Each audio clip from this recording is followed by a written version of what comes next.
So Glynis and I work together at Agriculture and Forestry, and a lot of the times it's the day-to-day tasks of keeping executives happy with the day-to-day action requests, things like that. But I tell her part of our job should be the long-term strategic view. It's not in our official job description, but it's a responsibility to do, and it helps us put things into context. So that's what we're doing here in this talk. I'm not following maybe the SWOT thing, but a lot of my talk you'll see is kind of reinforcing what the three speakers have said before me. And in Canada, I'm not aware of any province, provincial government that does sort of foresight analysis. I'm only aware of one federal organization, and their specific instructions are to look 25 years ahead, not even the near future. So for this task, we're looking 10 years ahead, so a decade ahead, and we're looking across the whole sector.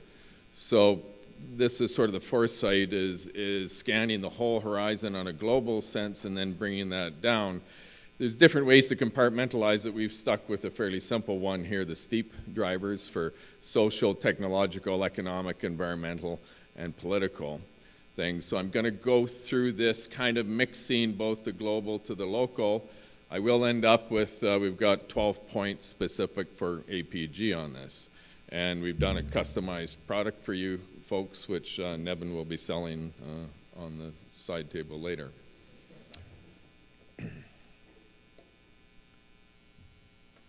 So, as I said, we're going to be looking at the macro forces. You heard Chris talking about the forces and the trends, and so this is sort of how we look at it, as the macro forces that are out there, the trends in society that are there, and then what the signals that we can kind of glean out of that. And these may be short-term sort of expressions that change the signals. So, societal drivers, the demographics. Global population is going to be 10 billion by 2050. It is a demographically lopsided population out there now. So most of the population will be growing in the developing countries and less in the developed countries. So think of that in terms of where you're producing, where you're exporting, shipping to. Alberta, the urban population in Alberta is doubling every 25 years or less. In rural areas in Alberta, it's 67 or longer. I've calculated once at 75, 80 years. So even though the rural population is increasing, it is very slow compared to the urban population. So, you know, again, 3 times difference here. So the differential we see in Alberta will increase in the next half a generation or decade. Okay? So the cities will get bigger. Those 91% that didn't know anything about agriculture that Fiona was mentioning will just get more and more. So that percentage will still be there, be more of the population. Alberta also has the youngest age in the country, 37 years. So you've got those millennials to deal with, sort of thing, as they age. So the boomer effect maybe isn't so pronounced in Alberta, it is in the rest of the province, but in Alberta, yes, we do have the boomers, we do have the millennials, and that tension is there. Dennis and I always dicker over things. She calls me the grumpy old white guy, and I call her the entitled millennial woman. And part of the policy, part of the exercise is to intentionally look at things from different angles, through different views and different age demographics, social demographics. So we sort of challenge each other and go back and forth that way.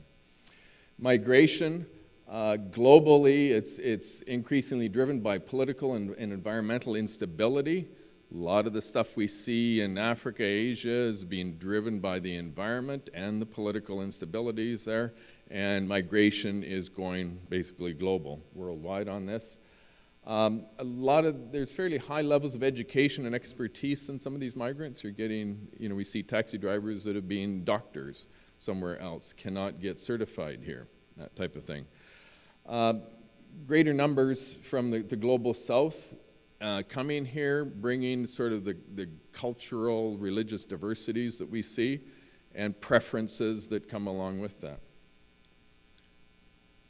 This is the Alberta demographics. Yes, it is moving. That's not your eyes. The left side is 1920 to present is the way that's moving up.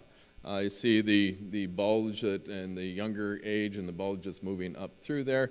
The right side is the medium growth from now until 2046, 25 years out. So you see the right side is much more even. In the history, we've had that boomer bulge and the echo generation and all that sort of thing, so it's kind of wavy. The future is more linear, up and down, so more even distribution of demographics. What does that mean politically, preference, who's voting, what their preferences are, consumption, all of that. And again, just the demographics in Alberta. This is an Alberta graphic, again showing the baby boomer bulge that is now in their 60 years old or something like that, and then the echo generation, the offspring of the baby boomers, which is the bigger bulge now, and then the Generation Z, which is we're starting that linear portion in there.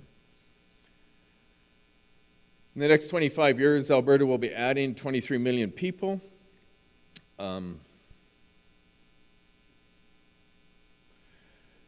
And we'll end up with more in the 15 to 64-year-old group, and actually some more children in there compared to where we're at now. Probably the interesting thing in here is this, the share of the growth. The blue section is 40% of that increase in growth will be from international migration into Alberta. The 33% is naturally growth, what I call locally sourced children. And then 20% will be interprovincial migration, so migration from other provinces. So 70% of our growth in the next 25 years is coming from outside the province.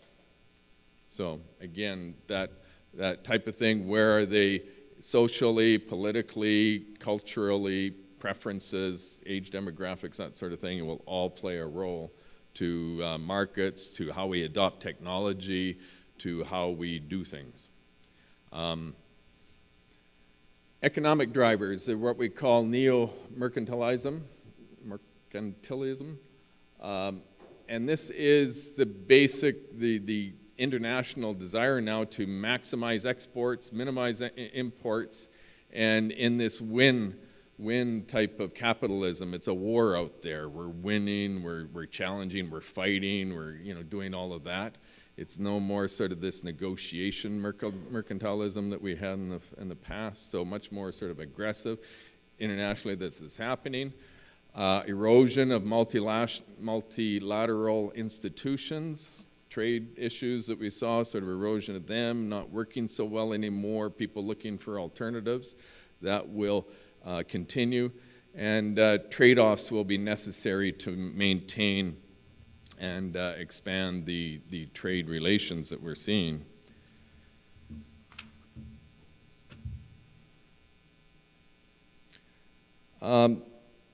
The new middle class, in the next 15 years, 2/3 of the increase in the global GDP and half of the increase in consumerism is going to come from 2 countries. Do you know which those are? Yes, you were watching Mac's slide. Very good. India and China. So 2 countries is where most of that growth is going to come from. So again, looking at markets, what does that mean? And also influence in the economics globally on this.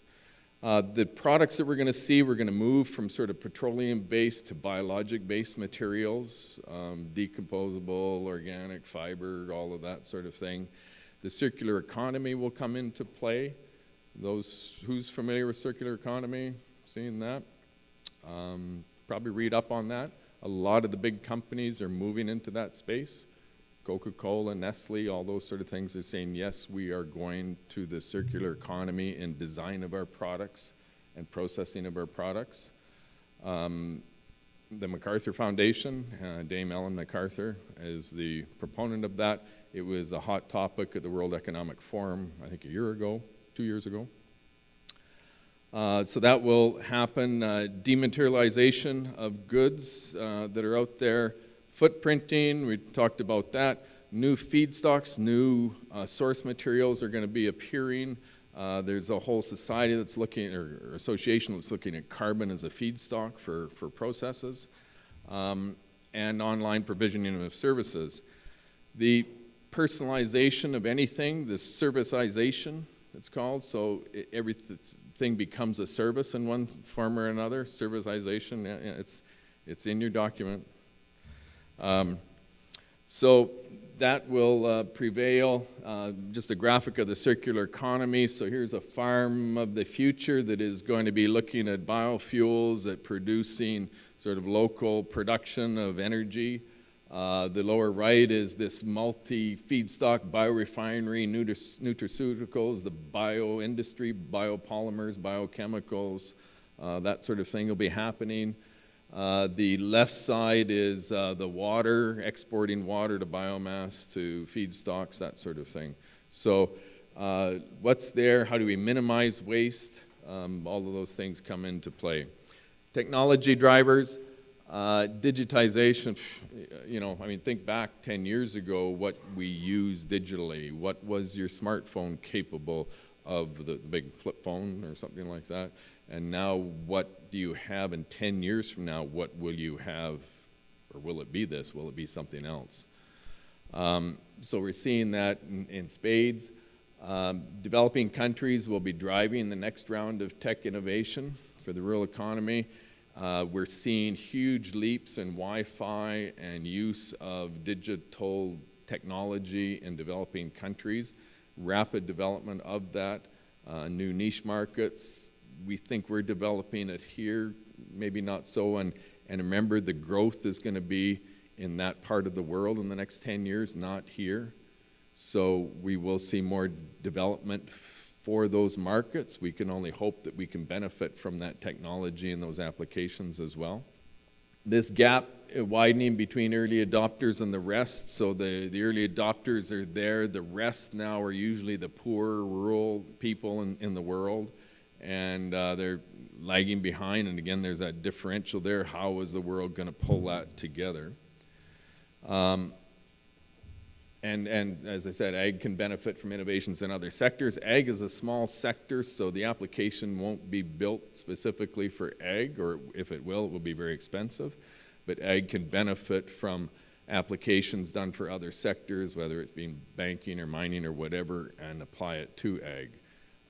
The ability to transfer applications between sectors and purposes will be more seamless in the future and easier to do.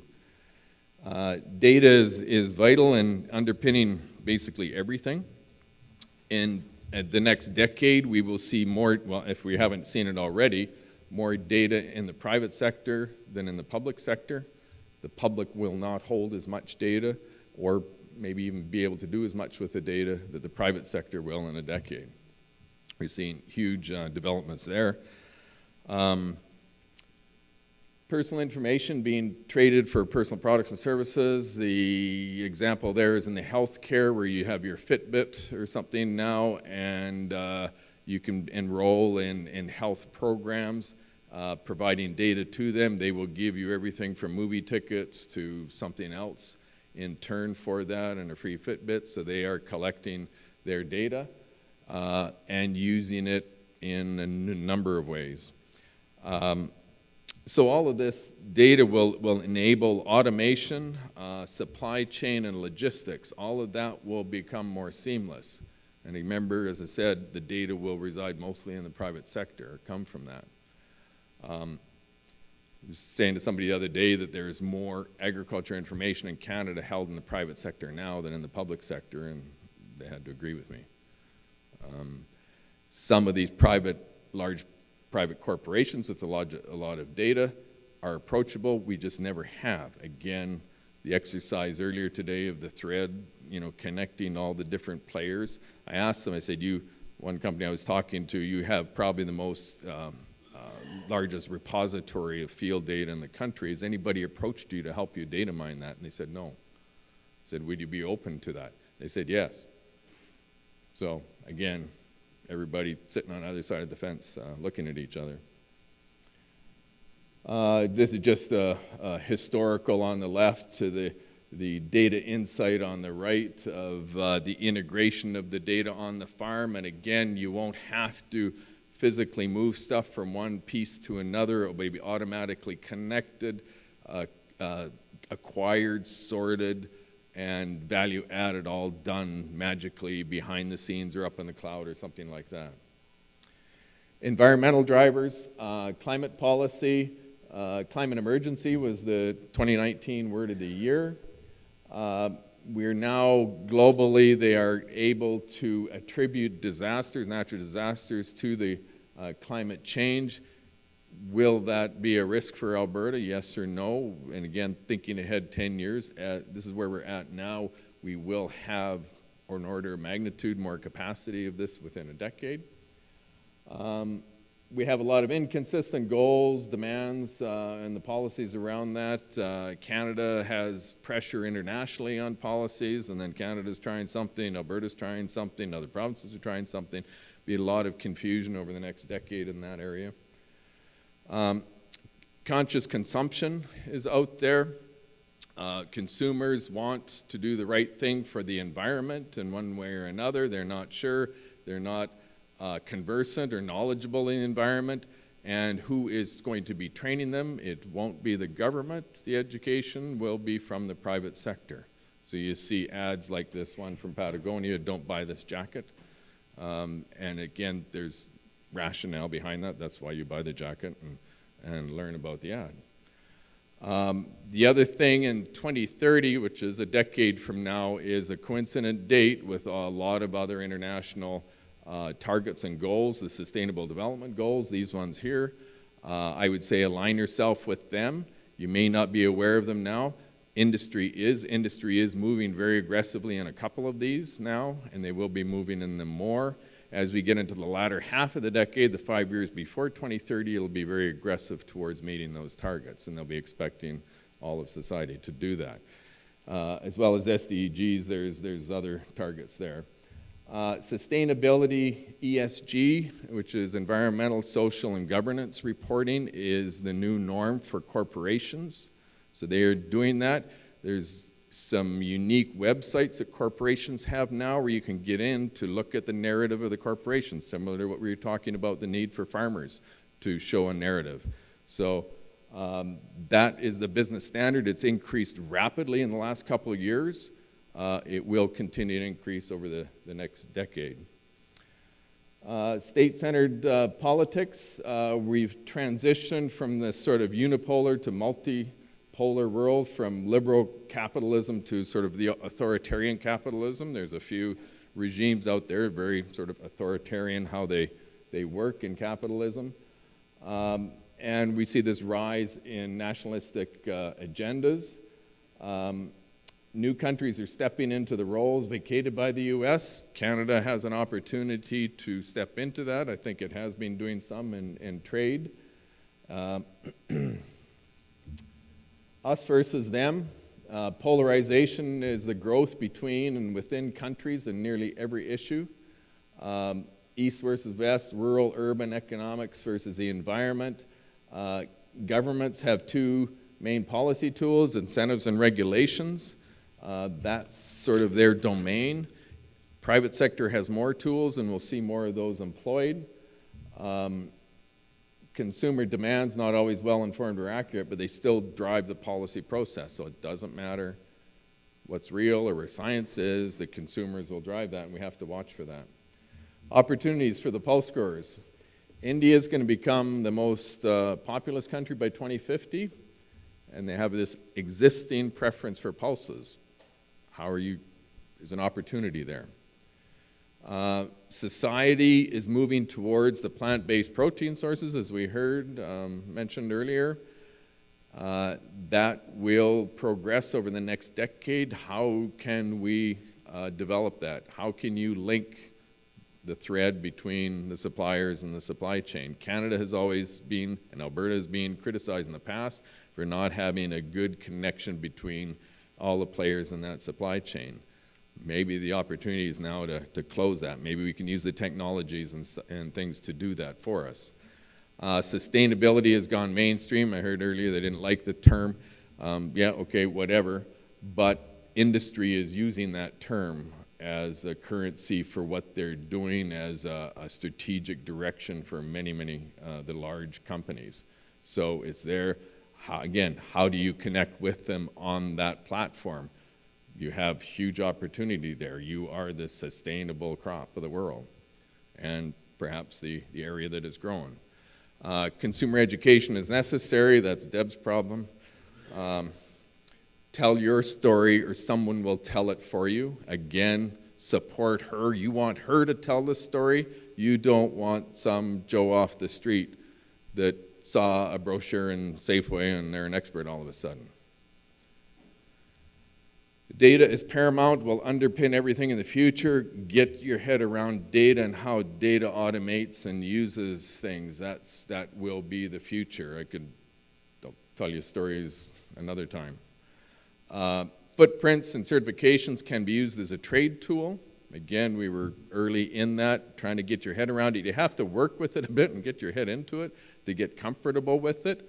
Have you ever, or how are you approaching the others in the supply chain with that?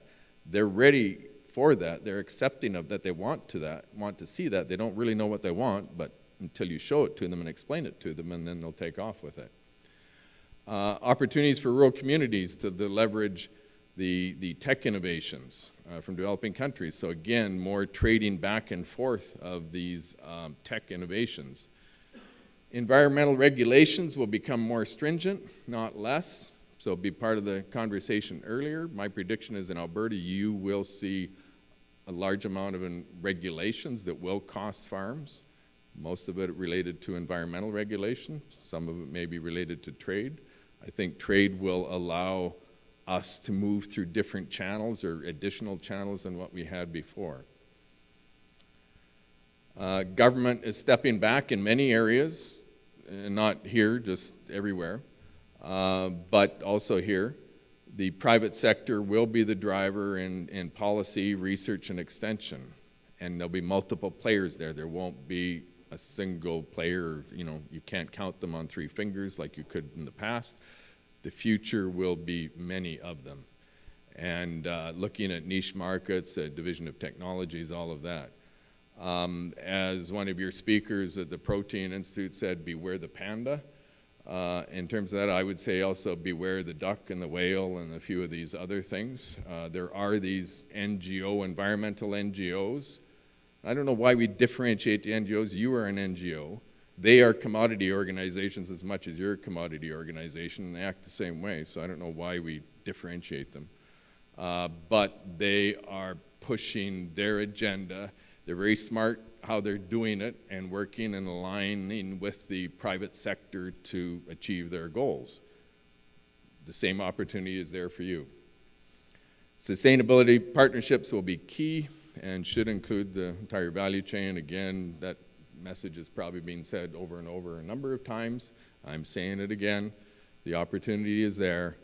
The early movers are already in that space. With that, I will leave it and leave you with a picture of Glynis and I from a museum piece 10 years from now. Children, this is called a filing cabinet. It's something that existed 10 years ago. We don't see them anymore. They're made out of metal. It's non-cyclical economy. The parts can't be used for anything else. It becomes a filing cabinet or it goes in the junk pile. In the last years, people used it to store lunches and things like that. We now no longer store any type of data in a physical place like this.